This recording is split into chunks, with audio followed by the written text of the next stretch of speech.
And this relationship to fairies is not about escaping the world around me. It's really, or like pretending, it's really just about having a presence for life, feeling that enchantment for life, and being attentive to the world around me and listening more deeply. I would say those are the big things. Welcome to Big Crystal Energy, Season 3, the Veil Season. I'm Ashley, and I live at the threshold between medicine and magic, between the visible world and what waits just beyond it, between the person I present and the witch I am. I've learned something. The in-between isn't a problem to solve. It's a place of power. This season, we're exploring the veil, where Victorian women spoke for the dead, where fairies guard the crossroads, where glamour becomes armor, where you stop apologizing for being both things at once. The crystals have always known the way through. Let me show you. Hello, friends, and welcome back to Big Crystal Energy. I'm Ashley, and today is truly the anchor episode of this entire month of April, where I am talking about fairies and the fairy realm. And this episode today, it's been very personal to put this episode together because it really may sound out there. It may sound wacky. It may sound weird to some people, but it's my truth. And this is just one of the deepest parts of my personal lore, my personal story, my personal history.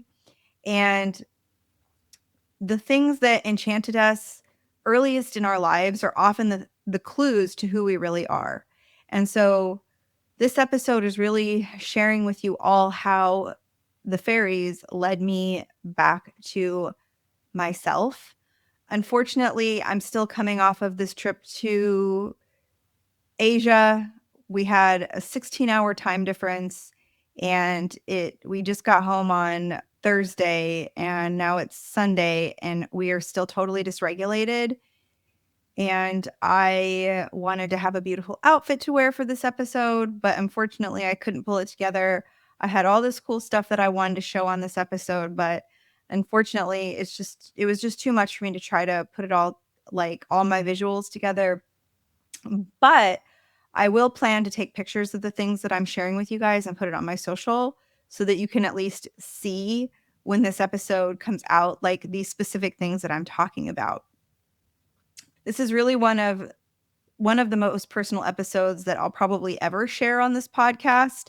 And not everyone that's listening to this episode is going to connect with fairies specifically, and that's okay. There's a lot of takeaways from this episode that have nothing to do with fairies.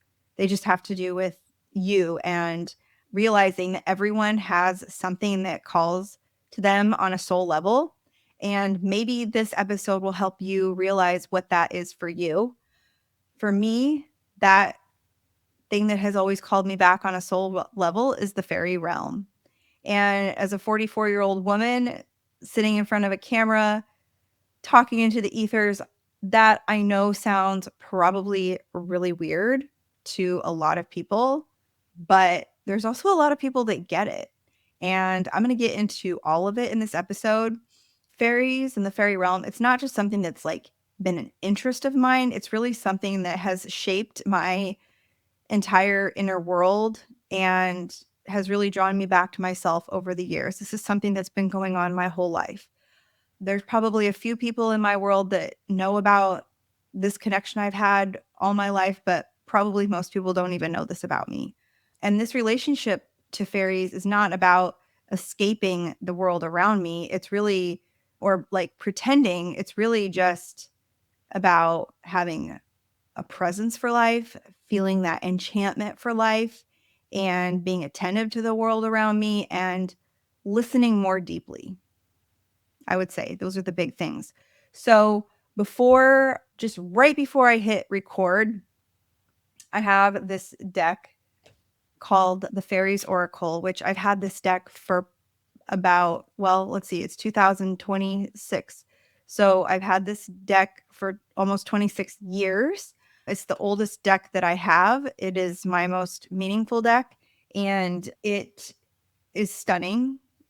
I don't even know if it's in print anymore, honestly. It might be. I'm not 100% sure, but the card I pulled today is this particular fairy called Lies of the Shadows.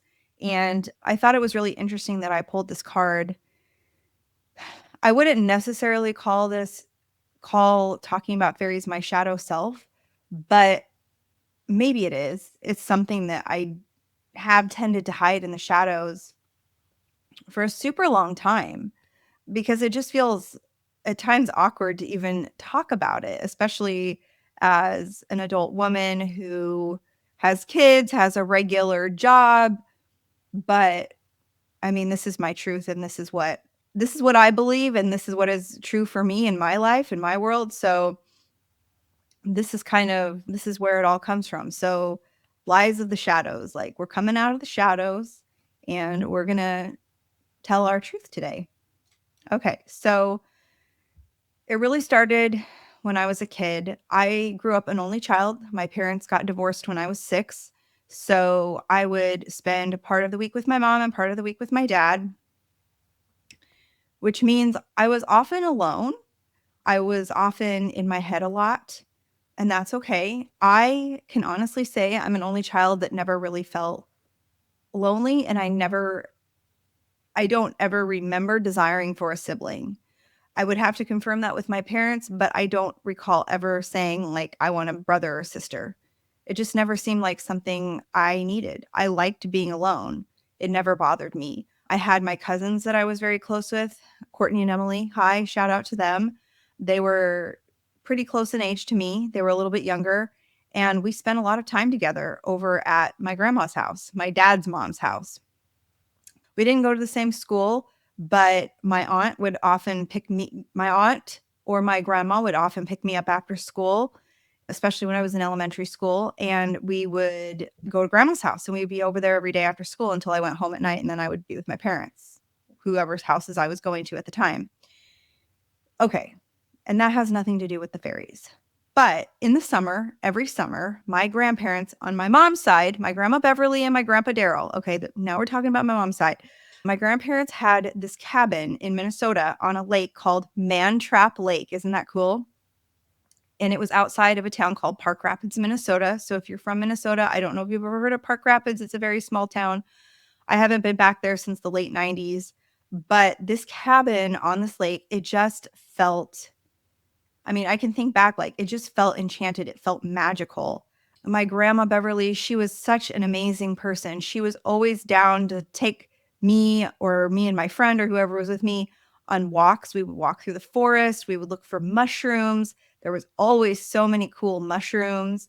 I just remember absolutely loving the lake. And, growing up, that was pretty much my trip of the year every year. Every July, we would go up to Mantrap Lake, to my grandparents' cabin, spend a week there, enjoying the lake, going fishing, going on our hikes. I loved the natural beauty of just being there, the trees. I loved the town, the loons, the birds, the loons. They make a very specific sound. It was always so beautiful.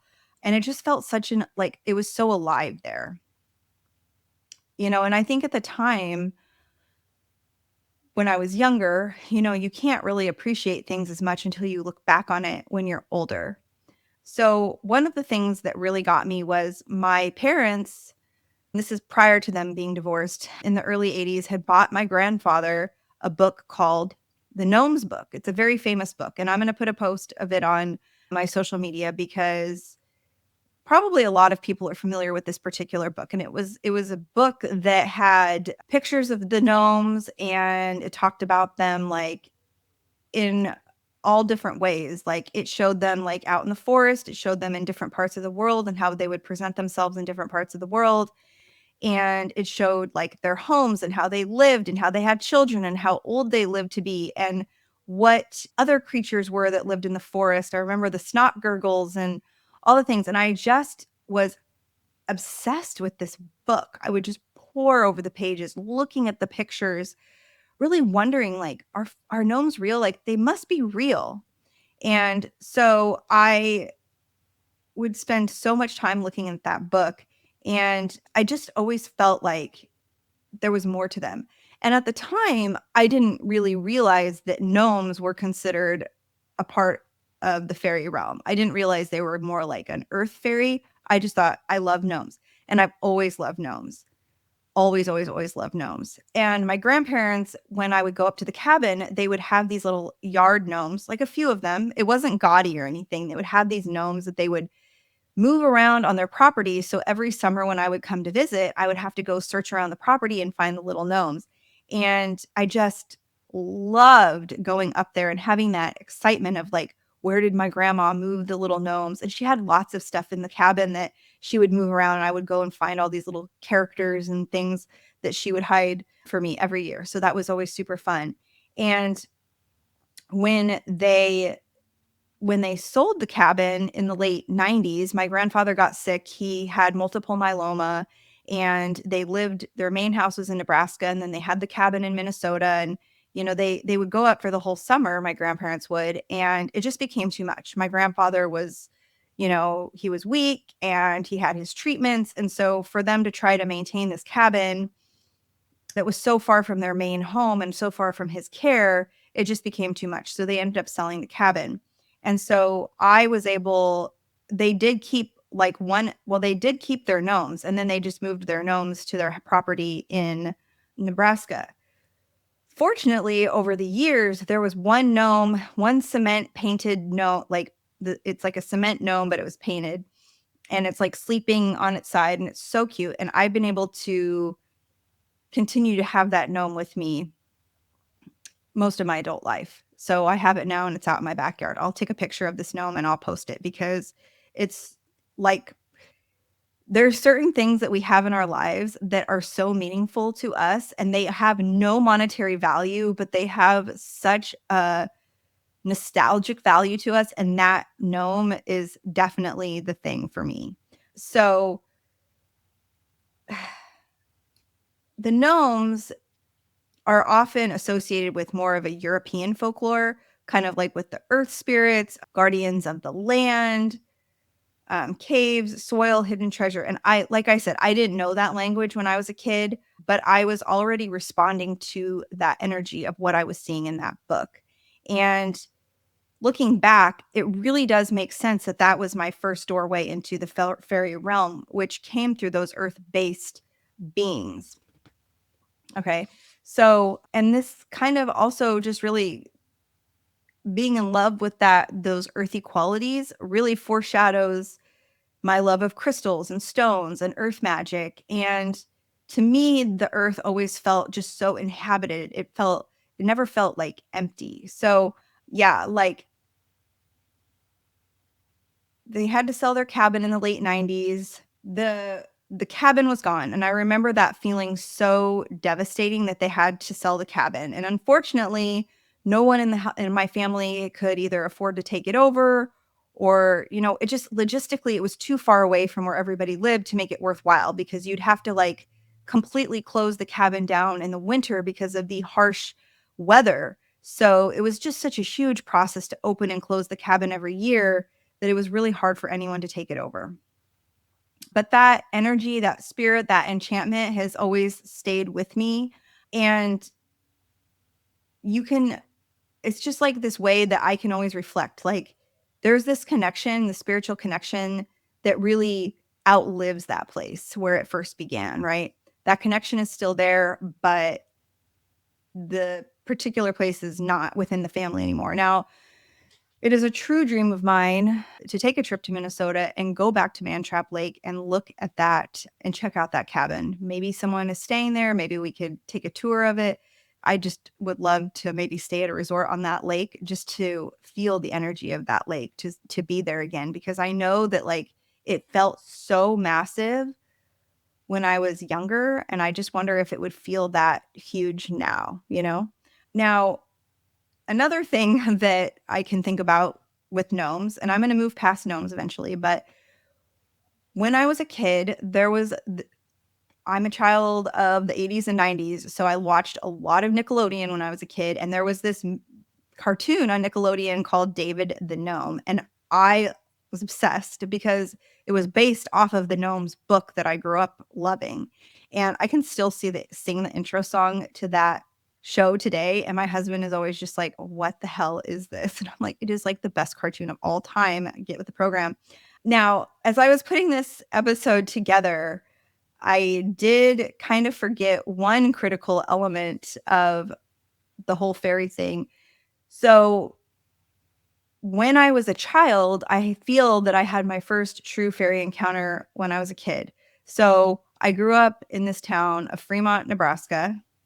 Shout out to all the people in Fremont, Nebraska that are potentially listening to this podcast. There's probably none, but if you are, and I grew up in this house in town, and my dad owned the house across the street from the house I lived in, and it was a rental house. And I recall as a child, probably, I don't know how old I would have been, maybe 6, maybe 5 or 6 years old, and there was a tree in the front yard.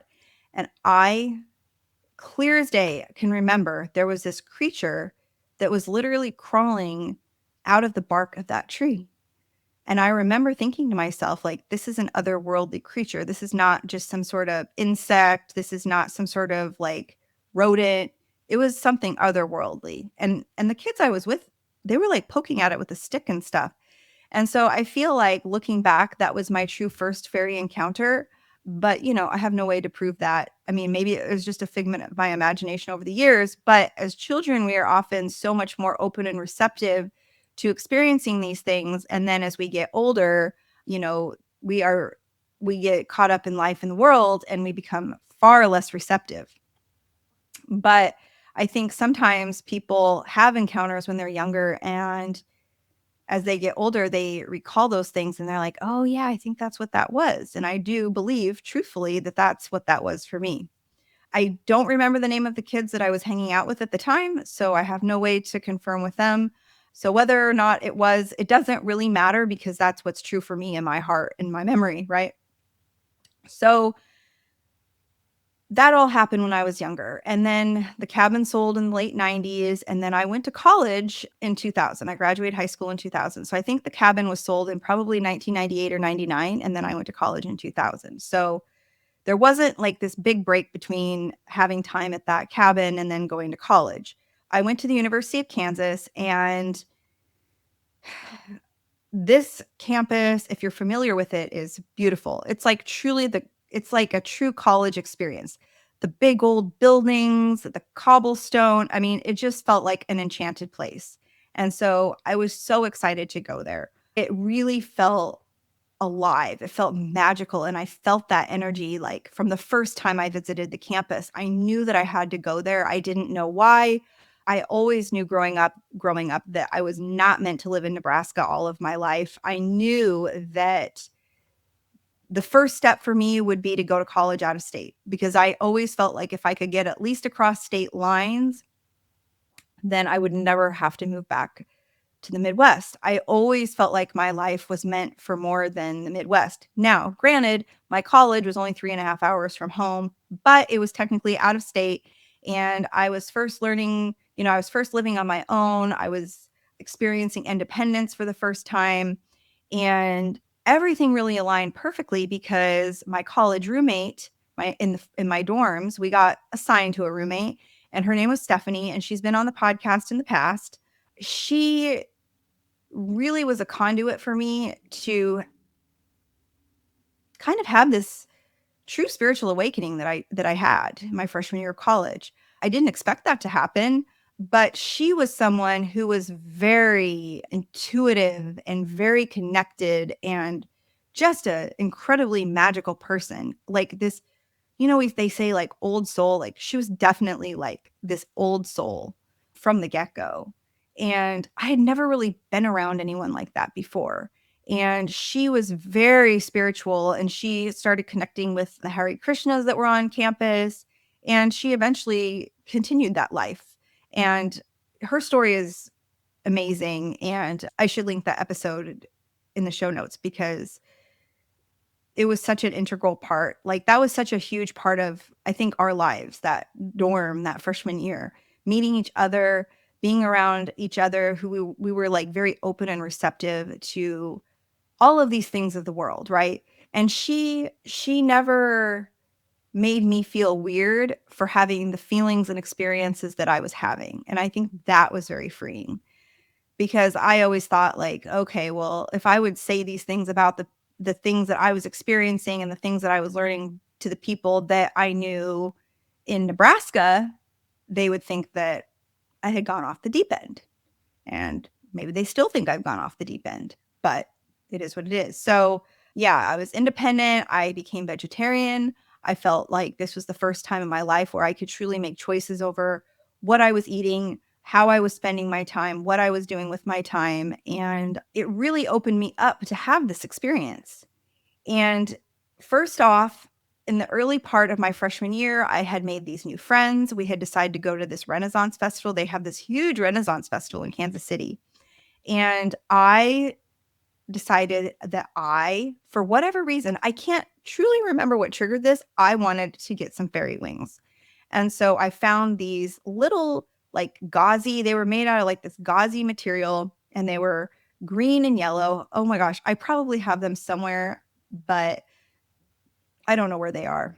And I had these wings and I put them on and I remember it just felt like those wings were part of me. And I don't really know how else to explain that. Like it just was this coming home. Like, Ashley, you were meant to have wings. Like you were meant to be part of this other realm. And it sounds so kooky saying this, but it's true. And so I don't know, I would wear these wings all the time. The wings to me, they really meant like a freedom. It made me feel I had this like individuality. I felt magic. I felt this self-expression. I felt like I was able to stand apart from other people. It wasn't like me putting on a costume. It was more of like a recognition of myself, if that even makes any sense. I would wear these wings everywhere. I would wear them to parties, raves, Target, Walmart, friends' houses, whatever, all the time. I love them. People started to become like, I became known as the fairy girl. I mean, a lot of my pictures, which I have to dig out, I don't know where they are. I think they're still at my mom's house, of me, like my freshman and early parts of my sophomore year of college. I literally am wearing fairy wings all the time.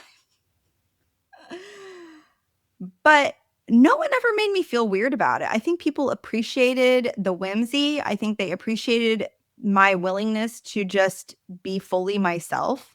And I never made like a big deal about it. Like I would wear them and then I would just walk around like it was naturally me. Now, looking back, I recognize now that not all fairies are wings and not all fairies are like the cute, like Tinkerbell type. And I didn't really even think that at the time, but it was just the closest way that I could get to expressing this part of myself that would make sense in some way to other people. Okay. But looking back, I feel like this was the beginning of this really huge awakening that I had. It was an awakening of there are other ways to live, there are other things to believe. The things that you grew up believing are not the only way that things can be. It reminded me of the Gnome book. It reminded me that there are other realms and that there are other creatures beyond our physical world. Because of course there have to be. And I think that this being this fairy girl was one of the earliest ways that I gave myself permission to be visibly different. It was one of the first times that I fully embodied a part of myself that other people could clearly see.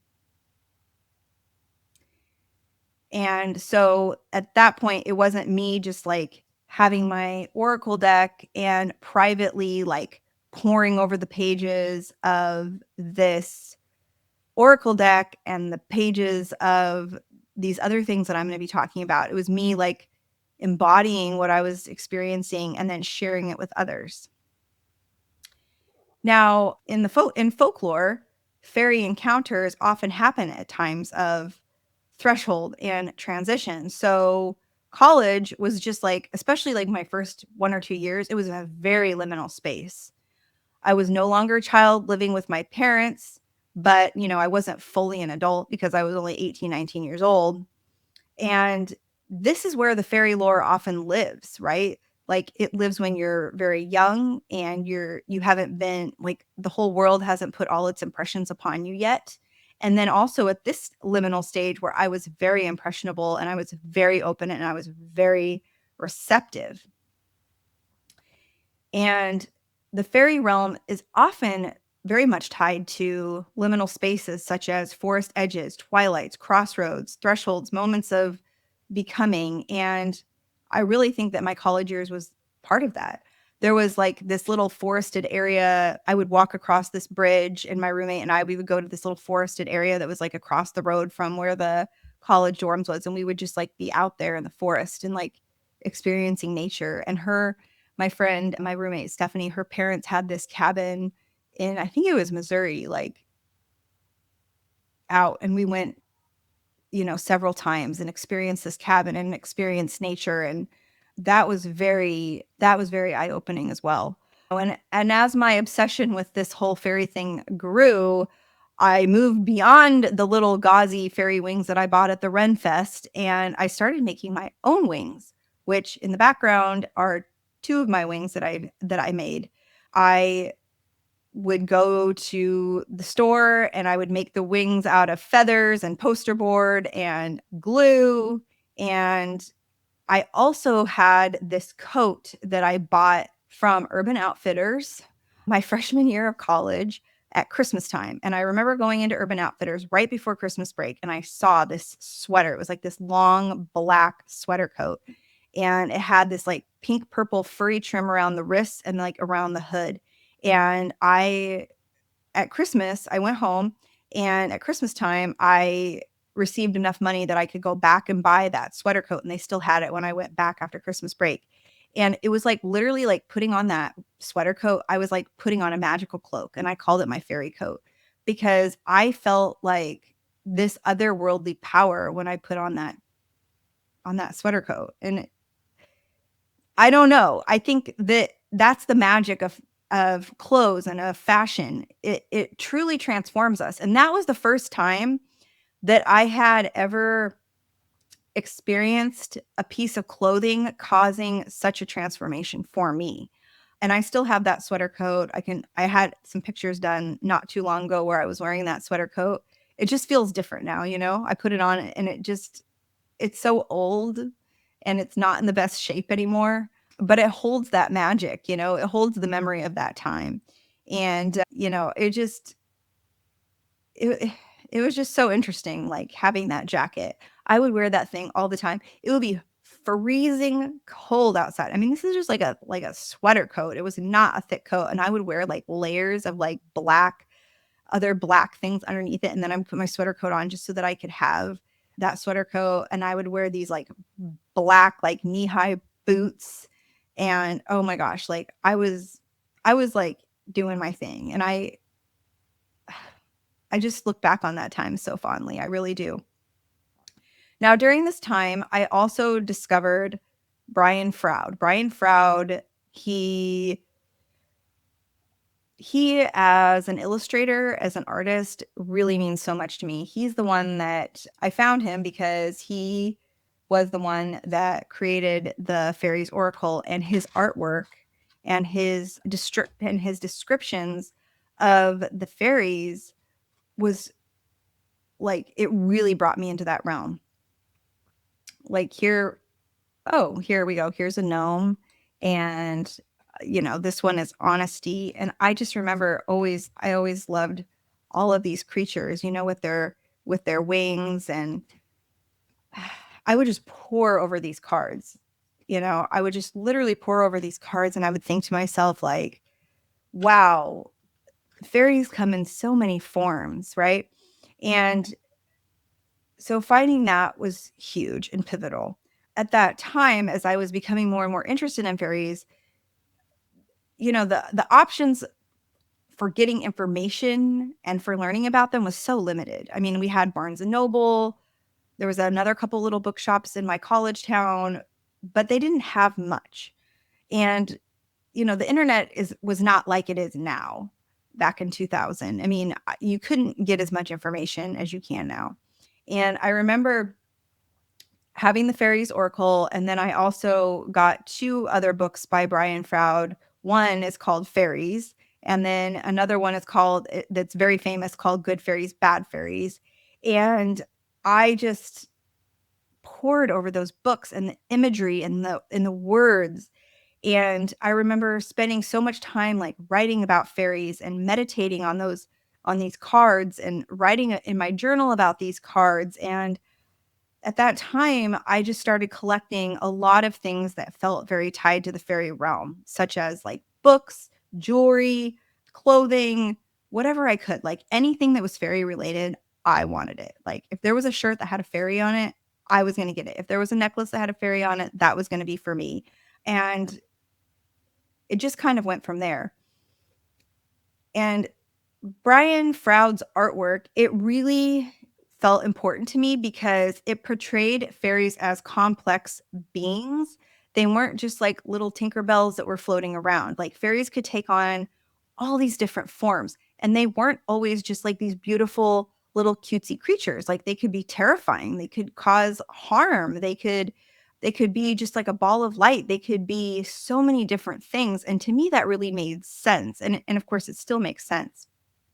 They were not just like cute, sparkly, harmless creatures, right? So, and the way that they were portrayed in his books was really much more in alignment with how the old folklore around fairies really is, where the fae are often beautiful, but they're unpredictable and there can be alluring, but not always in gentle ways.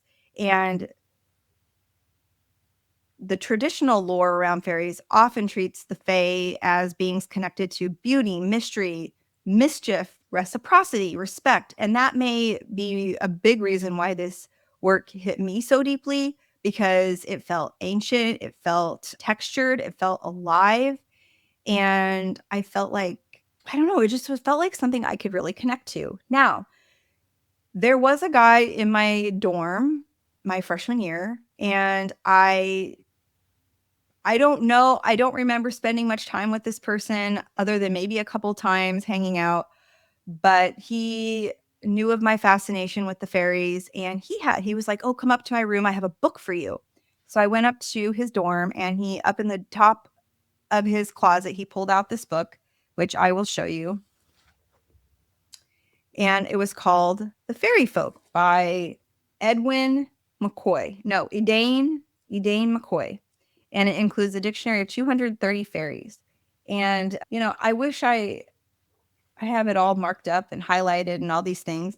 I wish I could recall the name of the guy who gave it to me, but I just cannot. I wish he knew that this book that he gave me created such an impression on me over all these years. But I started having this growing interest in witchcraft. I remember going to the bookstore and getting some books on green witchcraft, Wicca. I had a classic Scott Cunningham book. And I remember reading through these books and feeling like really interested in the material, because people always thought, like, I always thought of like witchcraft as like this scary, dark thing. But then I'm reading about it and I'm like, well, really, it's more of like an enchantment with the earth and the sky and the moon. So I don't understand why people think it's bad when actually it's really good. And I did do some reading on Wicca, and it never really felt like that particular path connected with me. But there really weren't that many books at the store that I could even buy. I didn't know how to find community. I didn't know how to find a witchy community. So I felt very spiritually curious, but I didn't really know how to go beyond that. And so this is like a time when crystals really started entering the picture for me as well. And, I had acquired during my freshman year of college, like a couple different crystals, some clear quartz, a blue lace agate. The blue lace agate was also from the guy that gave me my fairy book. And, so I'm having this development of my relationship with the fairies, but then I'm also getting like this sprinkling in of the crystals too. Like it all started coming in around the same time. I didn't really connect them at that time, but now I'm looking back and I'm like, oh yeah, they're definitely connected in some way. So after my sophomore year of college, I went to visit my mom's sister, Katie, who at that time was living in Germany. And this was like such a magical trip for me because I was like so connected to the fairies. And she took me to these places where I literally felt like I was stepping into a fairy tale. She took me to the famous Neuschwanstein Castle. It just felt like this place was so enchanted, so alive. Like the people there in Germany believe in fairies. It wasn't something silly. We would go around, Katie and I, and we went by this store and they had like these little garden fairies that were on these like little posts that you could put in your plants. And she didn't just buy me one of them, she bought me all of them. And so I brought all of those back and I gave them out as gifts. And I don't even know if I have any of those little garden fairies left anymore because this trip was like 25 years ago. But this trip really deepened my sense that fairies do exist and it wasn't just some superficial, like fake folklore thing. Like, why does the folklore exist? That's what I was thinking. Like, the folklore exists because people were having these experiences. Now, it just, yeah. So sorry, I got distracted a little bit. So all this went on. I was in college. I ended up going to college at University of Kansas for 5 years. The reason I went for so long and I didn't graduate after 4 years is because I was originally going to do a graduate study I was going to go to graduate school for genetic counseling. My undergraduate degree is in genetics, and I was going to go to graduate school and get a master's in genetic counseling. Well, I was on that track, and then I learned about the physician assistant career, and I realized going to school for genetic counseling was going to be really expensive. And then when I was going to get done with school, it really wasn't going to pay me that well. And then I heard about PA school, and I decided, you know what? Like, let's change our path. But then I had to take more classes so that I would fulfill all of my prerequisites for applying to PA school. Now, fortunately, I was still a science degree, so I didn't have to do that much different stuff, but I ended up having to stay for an extra year. I don't know. I really forget the details of all of that, but I know that it took me 5 years to graduate from KU and not 4. Anyway, so now this is the part where, I really, really committed hard on the fairy thing. So near the end of my college, I decided that I wanted to get a tattoo. And so I had picked this really cute little fairy from one of Brian Froud's books. And I got that on my back, like on my lower back, and it's like really tiny. But then I was like, you know what? This is just not enough. This is not a big enough commitment. So for my second tattoo that I ever got in my life, I decided to get an entire full back piece of fairy wings. And I took my inspiration for my fairy wings from Brian Froud's Faeries, where the fairies' wings were often made of twigs and leaves and feathers. And so I met with this tattoo artist in Lawrence, where I was going to college, and he created these wings for me. And it took a whole year to get the back piece complete. I think ended up being like 9 sessions.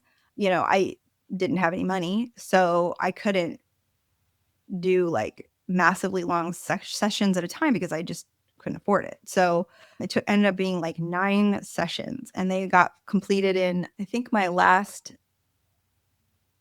started it. Yeah. So like in 2006, I think was when they were complete, right before I went to PA school. And so it was so interesting too, because then I just felt like, oh my God, like I have arrived. I am fully committed to this now. It's so funny thinking back. And it just like, this was my core identity. I feel connected to the fairy realm. Now I have fairy wings. So now I must be one of them. And it's so funny because when I was moving to California, my boyfriend at the time, when I first moved to Southern California for PA school, he had found that there was a tattoo competition like in the town next to the town where I was going to be going to PA school. He found out that there was a tattoo convention there. And he's like, oh, we should go. And I was like, okay, sure. And they were going to have they were going to have a competition, I think of like this tattoo competition. He's like, oh my gosh, you should join because of your back piece. I was like, okay, I guess. So I ended up, joining this competition. And of course I didn't win. I mean, there were people there that had like crazy tattoos, right? And, but, they did take photos of me. And turns out that one of my photos from that competition was put in a tattoo magazine. And the funny story behind that is that, like, I never really looked at tattoo magazines, but one of my other friends always, he loved tattoos and he always was looking at tattoo magazines. And he came across my photo in that magazine and he said to my boyfriend at the time, like, oh my gosh, isn't that Ashley? She's in this tattoo magazine. And then my boyfriend surprised me like one time when he came out to California to visit me. This is before I was with my husband, you guys. He came to visit me when I was in PA school and he took me to Barnes and Noble and he was like, oh my gosh, we should I need right before he was going to go to the airport or something. He's like, I want to stop and like get some magazines for my flight. And so we go into the Barnes and Noble and he's like, oh my gosh. And he's like looking through, like he knew I was in this magazine, right? So he's like looking through the magazine and he opens it up to that page. And I was like, oh my God, there I am. And he's like, yeah, I know our friend Nick like told him that I was in that magazine. And so that's really funny. And you know what? If Nick hadn't been looking at that magazine, I probably would have never even known that I was in a tattoo magazine because they never told me about it. I had probably signed some sort of waiver when I signed up for the competition that they could use my photos. And my face is in it. It's just my back. But I mean, obviously it's me because I knew what I was wearing and I know what my tattoo looks like. So I'll have to share a photo of that. So it was just like, it was wild. So then here I am, right? And I my life really changed at that point, right? So I had this incredibly like magical experience in college. Like, obviously, a genetics degree is not easy. I studied a lot, I studied hard. I applied to PA school. I got into PA school, which was a feat all in and of itself. So obviously I was like very dedicated to that. So at that point, like my interest in the things that I loved was kind of shifting into my career because I knew that I needed to have a career. I needed to make money. I needed to be independent. So I moved to California. I got into school in Southern California. I moved to California. I went to PA school. I became a PA. Life got busy. I met my now husband. We started building our relationship. We got married. Then, then life happens, right? It's like all the things, like you get married, then you buy a house. And we were trying to figure out where we were going to live and, all these things, like where could we get a good job that paid us appropriately and where could we live that we actually liked? And, that took a long time. I mean, we were married for like 5 years before we even had a kid. So, and then we had our son Finley, and there's just like so much stuff happening, right? And I was like at that stage of my life, I was really just trying to fit in. I was just trying to find my way. I was trying to be professional and just trying to check all the boxes. But, my love and my passion for all these things, it never went away. It was like the core of who I am. And so it was still there. And, I had those red wings on when I met my husband at a Halloween party in 2007. So I feel like that's very telling. And in the lore of fairies, there's always this talk about how there's always this theme about forgetting and then remembering, right? So a lot of people walk away from their enchantment, but then they are called back. And my story is that the magic did not end. Life got very loud, life got very busy, and eventually I did find my way back. So a long stretch of time passed, right, between this intense fairy period where I was discovering the crystals, where I was discovering magic, all of the things. And then I just went into the regular grind of life. Now, I had Finley. I was still staying pretty normal until, through all that, as normal as I can be. But, at some point and I've shared this story before and it's not hard for me to share, but at some point we decided that we wanted to have a second child. I had 3 miscarriages in a row, very difficult. My journey to having my son Jasper was heart-wrenching. I had a very challenging postpartum. I felt like I just really lost my way. Like, I just felt like I lost my way. I had a beautiful home. I had these 2 beautiful children. I had an extremely devoted husband. I had a great career. I had everything, like every box was checked, and I was miserable. And so, and I also knew, like, this child, my baby Jasper, I just knew something was magical about him. But it was so, like, the noise was so loud. I didn't know how to calm the noise. And I had gone on this girls' trip, which I've shared about because this is a huge part of my story. I went on this girls' trip to New Mexico during Jasper's first year of life. I found this crystal celestite, which was just like this major re-entry point for me. And that started the beginning of my second true spiritual awakening. And crystals were kind of the gateway to bring me back in, right? So crystals felt more tangible at that point. It felt more acceptable. It was an easier doorway to coming back than saying, like, I need to reconnect with the fairies, you know? Like, it's hard to just say that. But crystal healing and connecting with stones is something, I don't want to say it's common. A lot of people think it's totally kooky and wacky, and that's fine. I mean, there was a point in my life where I thought that too, but I felt like it was an entry point that felt a lot more tangible.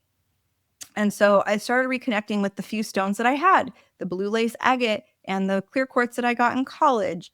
The crystals really brought this confidence, a permission. It gave me a ritual. It gave me beauty. It gave me a sense of my intuition.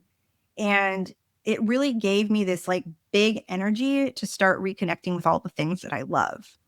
And so that was a huge gateway for me. And the crystals really started reopening my fascination with the fairies.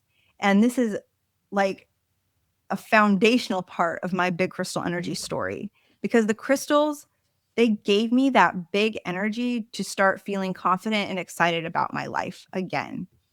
Crystals really do make sense as this re-entry point between, because they're kind of like this bridge between what's visible and invisible, right? They're a literal piece of the earth that people have for a long time treated as spiritually potent. And so I thought to myself, well, if gnomes and fairies connected me to the hidden life of nature, crystals as an adult became this kind of tangible continuation of that same conversation. Now, so much more is available in books and online. You can learn so much about the different types of fairies and fairy witchcraft, which I'm going to get into with in a week or so. I think next week is my interview with Morgan Daimler, who is a fairy expert.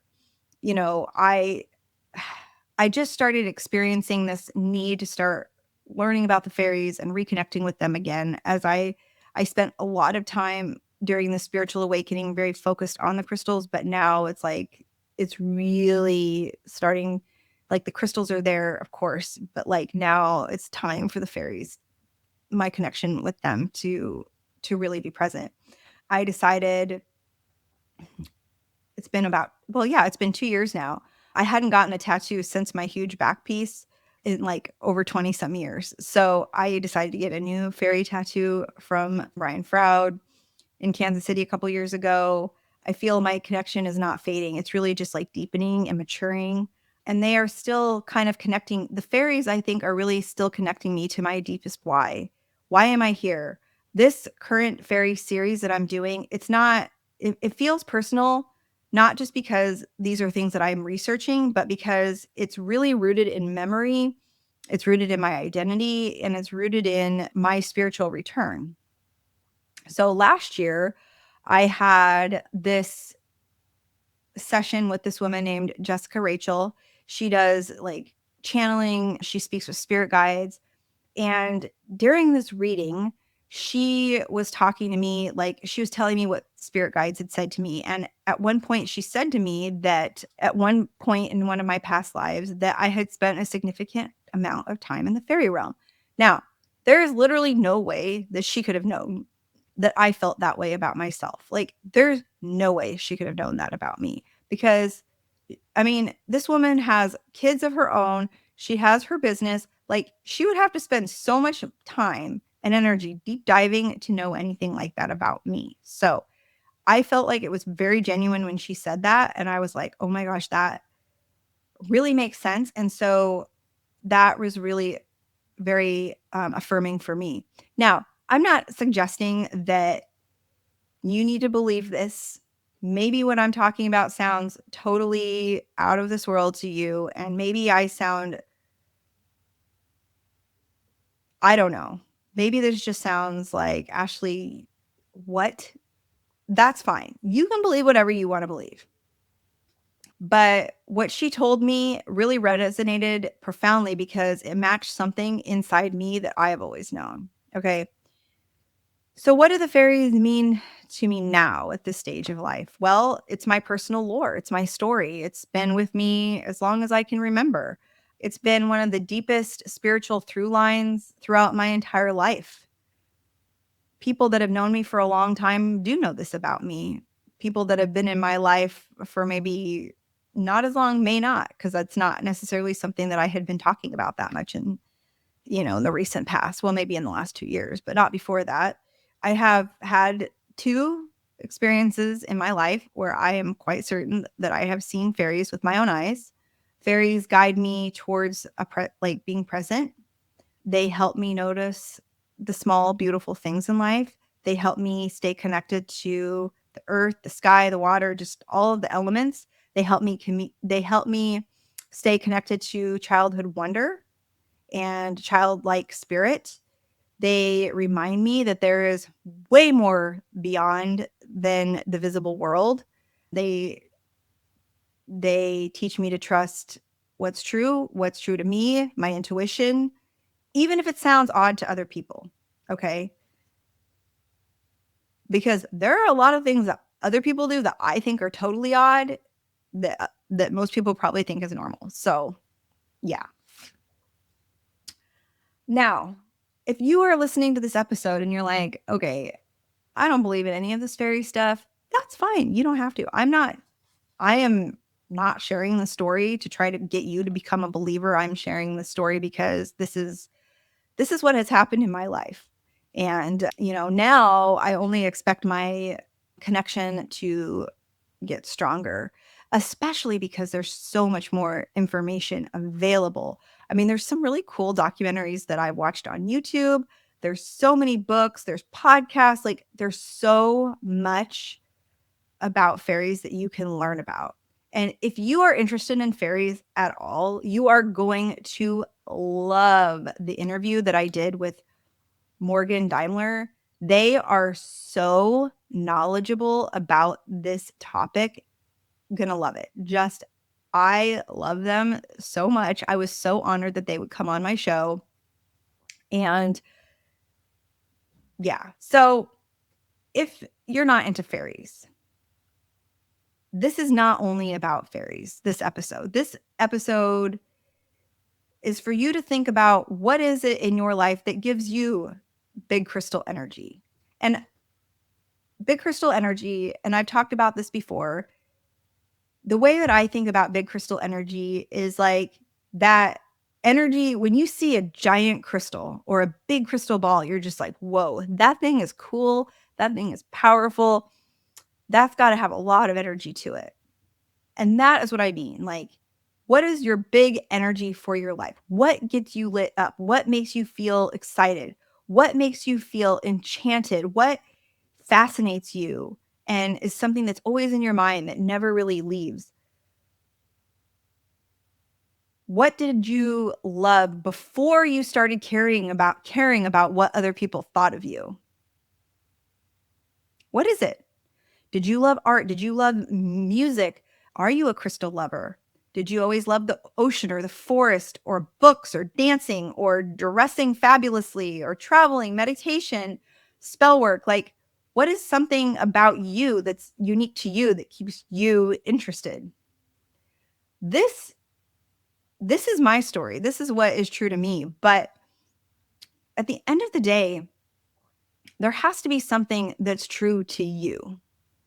And sometimes it can be hard. Like, this is hard for me to, I mean, I wouldn't say that this is hard for me to admit because it's really not, but it is a little bit vulnerable for me to come out and say, I'm a 44-year-old woman and I believe in fairies. And I believe that I, at one point in a past life, lived or was in the fairy realm.